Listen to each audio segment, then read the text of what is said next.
दोस्तों, क्या पश्चिम एशिया में हालात इतने बिगड़ चुके हैं कि भारत को अब खुलकर पक्ष लेना पड़ रहा है? और क्या इजराइल ने एक और बड़ा प्रहार करके पूरे क्षेत्र में नई आग लगा दी है? और पाकिस्तान एक साथ भारत को युद्ध की धमकी भी दे रहा है और खुद अंदर से कमजोर भी हो रहा है? और क्यों चीन चुपचाप ईरान के साथ मिसाइल गेम खेल रहा है? आज काफी सारी ऐसी अपडेट्स आ रही हैं जो आपको मेन स्ट्रीम मीडिया पर डिटेल में नहीं मिलेंगी, इसलिए वीडियो को एंड तक देखिएगा। दोस्तों, कहानी की शुरुआत होती है पश्चिम एशिया से, जहां हाल ही में एक बड़ा घटनाक्रम सामने आया। ईरान ने यूएई पर मिसाइल और ड्रोन हमले किए। रिपोर्ट्स के अनुसार दुबई सहित कुछ अहम ठिकानों को निशाना बनाया गया। यह कार्रवाई कथित तौर पर यूएस इजराइल द्वारा ईरान के खिलाफ की गई गतिविधियों के जवाब में थी। यानी यह सिर्फ दो देशों के बीच टकराव नहीं था, यह एक बड़े क्षेत्रीय समीकरण का हिस्सा था। अब ऐसे समय में भारत की स्थिति क्या रही? यहीं से मामला दिलचस्प हो जाता है। प्रधानमंत्री नरेंद्र मोदी ने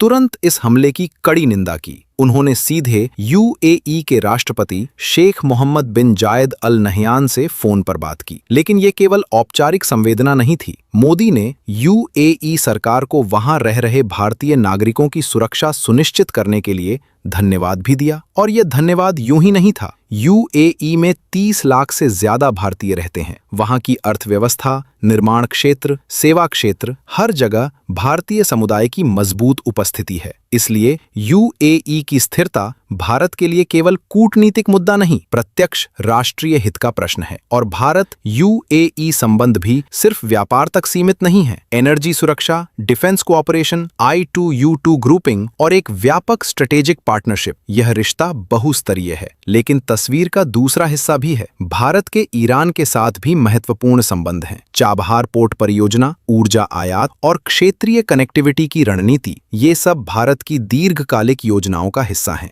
भारत ने सार्वजनिक रूप से यूएई के साथ खड़े होने का संकेत दिया, लेकिन साथ ही ईरान को पूरी तरह अलग भी नहीं किया। न कोई उग्र बयान, न कोई पुल तोड़ने वाली प्रतिक्रिया। यही संतुलन आज की भारतीय विदेश नीति की पहचान है, जहां भावनाओं से ज्यादा राष्ट्रीय हित को प्राथमिकता दी जाती है। और जब पश्चिम एशिया में तनाव बढ़ता है तो उसका असर केवल एक सीमा तक सीमित नहीं रहता। यह तनाव धीरे धीरे इजराइल लेबनान मोर्चे तक भी पहुंचता है। आप क्या सोचते हैं? कमेंट में अपनी राय जरूर लिखिए। अब बढ़ते हैं अगली खबर की ओर। दोस्तों, इजराइल ने एक बार फिर दिखा दिया है कि उसकी सैन्य रणनीति सिर्फ जवाब देने तक सीमित नहीं है, वह सीधे स्रोत पर प्रहार करती है। दरअसल इजराइल डिफेंस फोर्सेज ने घोषणा की कि बेरूत में एक प्रिसिजन स्ट्राइक के जरिए हिजबुल्लाह के इंटेलिजेंस प्रमुख हसन माकलाद को मार गिराया गया है। यानी हमला किसी सामान्य कमांडर पर नहीं, बल्कि उस व्यक्ति पर था जो सूचनाओं, नेटवर्क और रणनीतिक योजना का केंद्र माना जाता था। यह साधारण कार्रवाई नहीं थी,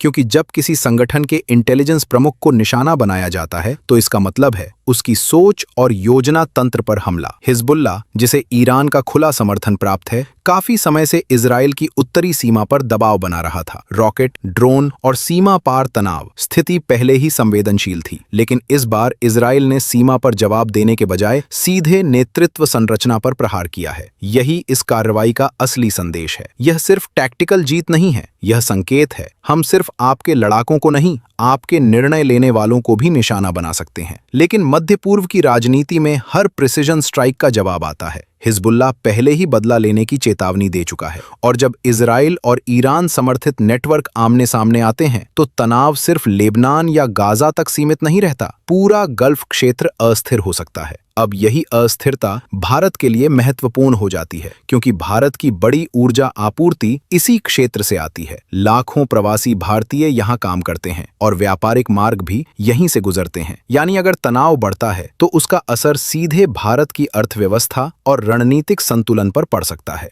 अब बढ़ते हैं अगली खबर की ओर। दोस्तों, जब पश्चिम एशिया में तनाव बढ़ रहा हो और भारत सावधानी से संतुलन साधने की रणनीति पर आगे बढ़ रहा हो, ठीक उसी समय पाकिस्तान की तरफ से एक तीखा राजनीतिक बयान सामने आता है। पाकिस्तान के राष्ट्रपति आसिफ अली जरदारी संयुक्त संसद को संबोधित कर रहे थे। भाषण घरेलू मुद्दों से शुरू हुआ, लेकिन धीरे धीरे उसका केंद्र भारत पर आ गया। उन्होंने सीधे आरोप लगाया कि भारत एक और युद्ध की तैयारी कर रहा है। उनके शब्दों में, भारत के नेता युद्ध का माहौल बना रहे हैं और ये खतरनाक साहसिकता है। ये बयान अपने आप में गंभीर था, लेकिन बात यहीं खत्म नहीं हुई। जरदारी ने भारत द्वारा सिंधु जल संधि को निलंबित करने के कदम पर भी तीखी प्रतिक्रिया दी। उन्होंने इसे हाइड्रो टेररिज्म कहा, यानी पानी को हथियार बनाने की रणनीति। उनका आरोप था कि भारत पानी के प्रवाह को राजनीतिक दबाव के साधन की तरह इस्तेमाल कर रहा है। अब यहाँ रुककर संदर्भ समझना जरूरी है। सिंधु जल संधि 1960 में विश्व बैंक की मध्यस्थता से हुई थी। दो परमाणु शक्तियों के बीच ये समझौता दशकों तक कायम रहा, यहाँ तक कि युद्धों के दौरान भी। यानी ये सिर्फ एक जल समझौता नहीं था, ये भरोसे का न्यूनतम ढांचा था। ऐसे में जब पाकिस्तान इसे हाइड्रो टेररिज्म कहता है तो ये केवल कानूनी असहमति नहीं रहती, ये नैरेटिव एस्केलेशन बन जाती है। लेकिन दिलचस्प बात यह है कि उसी भाषण में जरदारी ने शांति की भी बात की।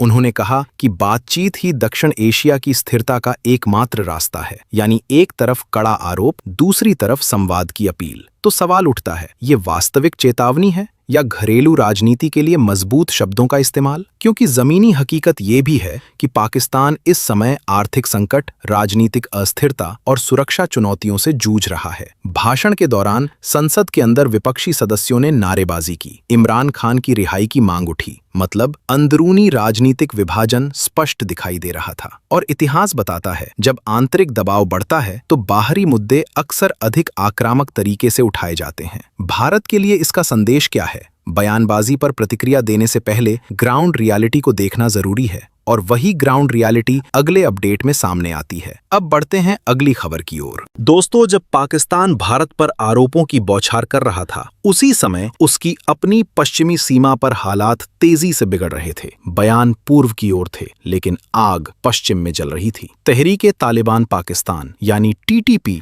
ने एक साथ 37 समन्वित हमले किए। ये कोई बिखरे हुए हमले नहीं थे, ये एक योजनाबद्ध अभियान था। हमले खैबर पख्तूनख्वा के 9 जिलों में फैले हुए थे। खैबर, नॉर्थ वजीरिस्तान, साउथ वजीरिस्तान, बाजौर, मोहम्मद, डेरा इस्माइल खान, टैंक, लक्की मरवात और बन्नू, यानी पूरा पश्चिमी बेल्ट अस्थिरता की चपेट में था। कम से कम 11 पाकिस्तानी सुरक्षाकर्मी मारे गए, कई घायल हुए, और हमलों का तरीका साफ बताता है कि ये सिर्फ चेतावनी नहीं थी, यानी क्लासिक गुरिल्ला पैटर्न, तेज हमला, सीमित समय, अधिकतम मनोवैज्ञानिक प्रभाव। इस अभियान का नाम रखा गया अल खंडाक। ये नाम इस्लामी इतिहास की बैटल ऑफ द ट्रेंच से लिया गया है। जिहादी संगठनों के लिए ये प्रतीक होता है रक्षात्मक लेकिन वैचारिक युद्ध का। अब सवाल उठता है, ये अचानक एस्केलेशन क्यों? रिपोर्ट्स के अनुसार टीटीपी ने इसे पाकिस्तान की हालिया अफगानिस्तान सीमा पार कार्रवाई का जवाब बताया है। यानी पाकिस्तान ने सीमा पार दबाव बनाया